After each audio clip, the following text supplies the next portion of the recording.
Oh my God, எல்லா தோலும் போச்சு. கஷ்டப்பட்டு காய வச்சிருந்த பேபி ஆரஞ்சஸ் ஒரு தோல், மிக்ஸ்டு ஃப்ரூட் தோல் எல்லாமே போச்சு. இன்றைக்கி தான் பவுடர் பண்ணலான்னு நினச்சேன்.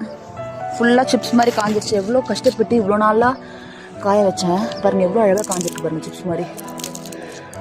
பாடி ப்ராடக்ட்ஸ், ஸ்கின் கேர் ப்ராடக்ட்ஸ்க்கெல்லாம் நம்ம பண்ணலான்னு நினச்சி வச்சோம் கடைசிப்போம். ஸோ அந்த காற்றுல இந்த ஸ்டாண்ட் சாஞ்சு, இந்த ஸ்டாண்ட் மேலே தான் நான் காய வச்சுருந்தேன். So it's a waste of energy and time. இவ்வளோ பண்ணி இந்த ஸ்டாண்டை காய வைக்கிறதுல நம்ம போடுறதுக்கு மட்டும்தான் நம்பணும் போல். இந்த மாதிரி வித்தியாசமான விஷயங்களுக்கெல்லாம் யூஸ் பண்ணால் அப்படி தான் மொக்க வாங்குவோம் சொல்லிட்டு வெயிட் பண்ணேன். ஸ்டாண்ட் இப்படி மொக்க என்ன பண்ணுறதுன்னு தெரியாமல், சரி ஓகே அட்லீஸ்ட் கிடைச்ச வரைக்கும் லாபம் இருக்கிறத பொறுக்கி அப்படியே வைப்போம். ஏன்னா அவ்வளோ எஃபர்ட்ஸ் போட்டு க்ளீன் பண்ணி அதை நம்ம காய வச்சோம். ஸோ கலெக்ட் பண்ணிவிட்டு கீழே போய் இப்போது கலெக்ட் பண்ண போகிறோம். மேலே எவ்வளோ கலெக்ட் பண்ணியிருக்கோம், கீழே விழுந்து போய் கொடுக்கலாம் வாங்க.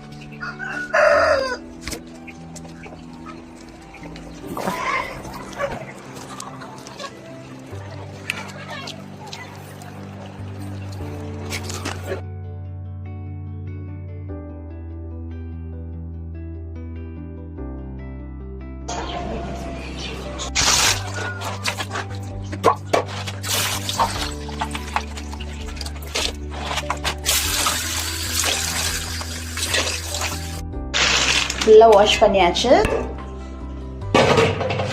நாளைக்கு திருப்பி வெயிலில் காய வச்சிடலாம். ஓகே.